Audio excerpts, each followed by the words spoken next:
Okay, welcome. Today we are going to look at the effect of open market activities on market for reserves. So I will look at an open market purchase, and you can also do that of the open market sales on your own. So in our previous discussion, we looked at how to derive the market demand for reserves and the supply for reserves, and we also looked at the market equilibrium for the two. So I'll start off with drawing the diagram, which we have the market for reserves. I'm going to call this by the NBR, and we have our ID here, we have our IFF, and we have our IOR, right? And we have the demand to have this shape, which is demand had this shape, and we had the supply. We had the supply to also have this shape, RS. Is okay? Great. And this was it. So this becomes the equilibrium. So let's say this is IFF equilibrium, and this is NBR1. So I'll call this one NBR1 equilibrium and the IFR1 equilibrium. Great.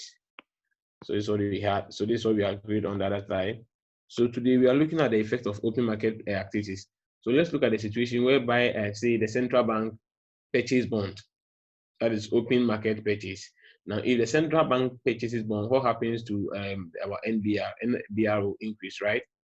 That would mean that there's going to be a shift in our supply function, because we said when the central bank purchase bonds, that means what happens, the central bank security goes up, and in the same way their liabilities also goes up, because they are going to own the banks. So because the banks, we are just assuming that anytime there's a reserve, that means the bank deposits the money with the central bank.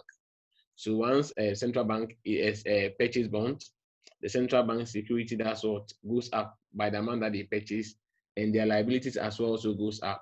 Is okay.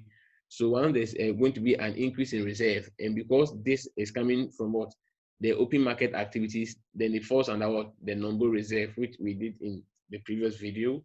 So that is at the same federal fund rate, nothing has happened to it, but there is an increase in what, NBR, because central bank has decided to what, central bank has decided to purchase a bond, and that implies that our reserve is going to what, increase the supply of reserves. That means we are supplying more reserves now, so it's going to shift.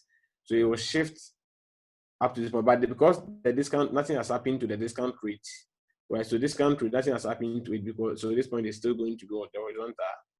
So because there is an increase in what, reserves through what, central bank purchase, that shifts what, only the vertical part of what, only the vertical part of the supply function is okay. That means we come to a new equilibrium rate, which is at this point. So IFF2 and NBR. So this comes NBR2, right? NBR2, right? Great.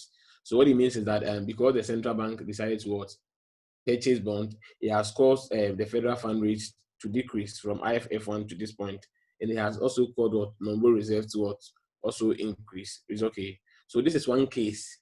This is the case. We have a different case. So in this case, when there is open market purchase, the federal funds goes down and our NBR also what, increases. Now let's look at the second case. Let's look at the second scenario.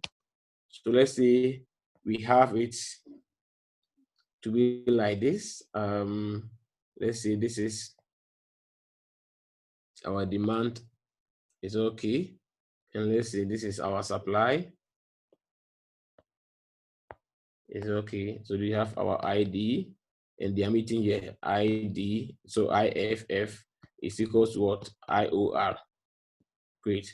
So look at something. So this is the situation in the case whereby what, the IFF, the federal fund rate, is what, is the equal to what, the interest on reserves. So this is the equilibrium, right? It's okay. Now let's say central bank purchase, that is open market purchase, that is going to shift what, our NBR is going to shift what, our supply function. So this one will shift only this part into what, NBR2 is okay. Now that means NBR has increased up to this point. But look at nothing happened to the federal fund rate, right? So what it means is that in any case, if you are asked to analyze the effect of open market activities or open market purchase on the market, it is going to depend on what the initial positions of the two curves. So in this case, the initial position is at the point where what the interest, the federal fund rate is equal to what the interest on reserves. So that's why they are meeting here. So when you have a situation like that, then if there is a shift, or if the central bank even purchases something, not purchases or bonds, nothing happens to the federal fund rate, but it increases what the NBR is okay. And in the first scenario, in the first case that we looked at, which is this one, at the initial stage, what IFF was what above, which is IFF was what above IOR. So when the central bank decided to purchase, right, use open market as to purchase bond, right, it shifted what the supply fund curve. But when the supply curve shifted, the RD what IFF had to come down, and it reduced what IFF to an RD increase, right? So what I'm trying to say here is that the extent to which the open market activities influence IFF depends on the initial position of the two curves. So if the initial position is in such a way that IFF is greater than the IOR, then of course when there is open market purchase, that will mean that the federal fund rate will come down and our NBR will increase. But in the situation whereby the IFF, the initial position, that is IF, is the same as IOR, then what it means is that even if with the central bank purchase of bonds, it has no influence on what? On the IFF, that's the federal fund rate, but it rather increase the non-board rate, the non-board reserve, right?